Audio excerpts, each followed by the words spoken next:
right? So this is the standard SN curve, and as I was just telling you that the pattern will be the same, that on the left it will be high because the left means that there is a big life. No, you see, left means that the stress is high and the life is low, right? Because if you see this point, the life is 10,000 cycles, but the stress is like 50. But the life is 1 million cycles if the stress is roughly 30, and so on, right? So this is the other thing, as I was saying, that this could be a curve or this could be a straight line. Now there is this very major difference between these two, major difference. In this one, if you reduce the stress, the life is more. Reduce the stress, the life is more, and the curve is continuing. But here, if you reduce the stress, after some value, the life, right, the stress becomes constant. So now the life keeps on stress increasing, but you don't have to go lower in the stress. Remember, here you have to reduce the stress for a bigger life. Here you have to reduce the stress for a bigger life. But once you are at this stress, it continues. So theoretically, this will never fail now. The life will keep on going if the stress is below this. Do you understand? This is big. That yes, if you keep on increasing the stress, it has finite life. But if your stress is here, then there is no life. It is infinite life. So therefore, this stress at which the curve becomes a flat curve is called as endurance limit. Endurance limit, right? That if the amount of stress that we apply during fatigue on this material is below this value, suppose this is 45 KSI, or suppose this is say 310-20 something KSI. So if the stress is less than that, then it will not fail under fatigue. So this 320 megapascal or this 42, 43, whatever KSI is the endurance limit of this material. But materials like aluminum alloys do not have an endurance limit. If we want a longer life, you reduce the stress. If you want further longer life, you reduce the stress. But any given stress, it will ultimately fail. The life will be very high. For example, here it is 100 million. 100 million is huge. This is already 1 million. So at this stress of 25-30 KSI, it will have 1 million cycles to failure. But at 20, it will have 100 million, right? So the life will be very long, but it will still be finite. So even if you reduce the stress, failure under fatigue will still happen. So now we are just showing you the same thing from a design viewpoint. That how do we select a material for design under fatigue loading. So the same thing, it is an SN curve, right? So this is S here, stress, and this is cycles to failure. We are calling a stress amplitude. You understand that if the stress is going up and down, then we are calling it a stress amplitude because it is going up and down.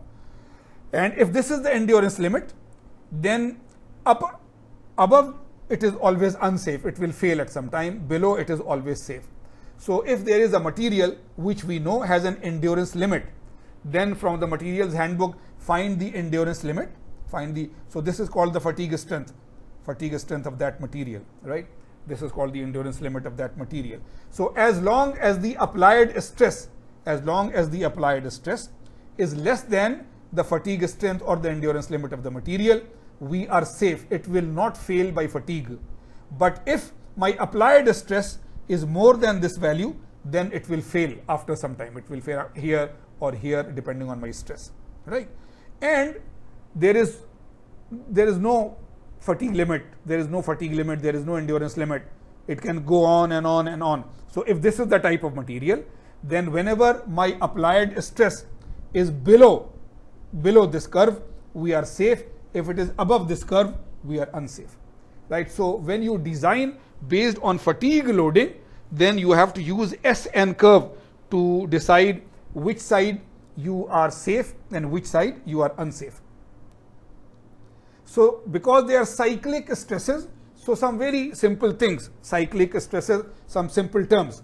So you see, if it is a cycle, we will go to the next, it is like a sine curve, like a cosine curve, goes up and down, up and down, up and down. Then there is a maximum stress and there is a minimum stress. So the average of these two is called the mean stress. So this term, this sigma m, remember when we were starting the fracture chapter, then we had sigma m is the maximum stress at the crack tip. So please don't confuse. I am sorry that we have to use similar symbols, but here you are talking of cyclic stresses, cyclic fatigue stresses. You are not talking of stress, highest stress because of stress concentration at the crack tip. So this sigma m is mean stress. Amplitude of stress, you see it is going up and down, right? It is going up and down, up and down. So amplitude of stress is if this stress divided by 2, right? Range, sigma range is max minus minimum. If you see what is the range, maximum minus minimum is sigma r.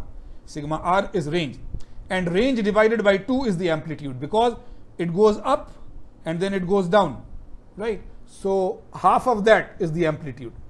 So range is maximum minus minimum, half of range is amplitude, and stress ratio is minimum to maximum. So these are the 4 quantities that we define when we are doing cyclic tests and fatigue tests and so on. Then what is the mean stress, what is the stress amplitude, what is the stress range, what is the stress ratio. We keep all the other things same, but if we change the stress ratio, then it will fail at a different value. It is the same material, it is the same load, but if we change the, and so, right? So these, any of these factors change, the result of the fatigue test will change, right? So we should know that in cyclic stresses, these are the values to be calculated. And here we show you that, you see, if this is the mean at 0, right? So this is going up and down. This is the amplitude from the mean to a maximum, from the mean to maximum, and from minimum to maximum is the range, right? But this is if mean is at 0, but the whole sine curve could be above the 0, the whole sine curve could be positive. So we have a sigma max and a sigma min, but sigma min is also positive. Here sigma max was some value and sigma min was exactly minus of that, right? So it was symmetric along 0, but this is all above. This could be all below also, we could have it all below. So everything is plus and minus, right? And this is sigma max, this is sigma min, this is sigma min, and then range and amplitude. Or it could be random, it could be not be, you see this is a very sinusoidal curve, but it could be random. Even if it is a random, there is an average line, and some values are above it and some values are below it. So we can find an average amplitude here also, roughly. It will not be as accurate as this one. So the load we apply, in many cases when they are very nice shafts and so on, then the load, cyclic load, is very symmetric, like sinusoidal and so on. But if it is a real world where there are vibrations and so on which are on top of this, then we can have slightly this type of load. So completely reversed stress, repeated stress cycle, and random stress cycle, and the values of amplitude and range and mean and so on. Okay, so these are the some of the quantities that you should know about. So here we are just again telling you that fatigue means failure under cyclic stresses. This is your machine. There is a motor, there is a counter, there is a coupling, bearings are there. This sample is loaded into the tube. When the point is on the bottom, it is under tension. When the point is at the top, it is pressing it, so it is in compression. So just by rotation, it is going into tension, compression, and so on. Therefore, you get a curve like this. And this curve could be any type of curve, but there is maximum and minimum and mean and amplitude and so forth, right? So this is just a summary of what you just did again. So now let us just do one of your favorite activities. You always want to do numerical problems. So very simple, a fatigue test was conducted in which the mean stress was 70. The sigma m is already given, or 10,000 psi, and the stress amplitude was 210. So sigma m and sigma a amplitude are given. Compute the maximum and minimum stress, maximum and minimum. Compute the stress ratio, compute the magnitude of the stress range. So the definitions are given behind, right? The definitions are given behind, that what is the mean stress, max plus min by 2, what is the range, max minus min, what is the amplitude, max minus min upon 2, right? So those things are given, just use those equations. And again, right, again, any time an example is there, read it carefully, take your pen and pencil, pause it, don't go into the lecture, don't go into the lecture notes, always solve it yourself, take a blank page and take down the data. So mean stress sigma m is equal to 70 megapascal. Stress amplitude sigma a is equal to 210 megapascal. Compute the maximum and minimum, sigma max is equal to unknown, sigma min is equal to unknown, right? So do that. Always read the question carefully, take down the data, the knowns and the unknowns, and then go back and see which equations there were, but never go forward. If you go forward and see the solution, then you are weak, right? So pause here, solve it. It is very, very simple. This you could do anytime, but we are just doing it so that cyclic loads and fatigue loads and so on are repeated. Okay, so pause it, and then once you have solved it, then proceed further. So yes, right, your equation is max plus min by 2. So this is given as 70, right? So from here, if you take 2 that side, sigma max plus sigma min is 140. The other is amplitude was given. Max minus min upon 2 is 210, it is given.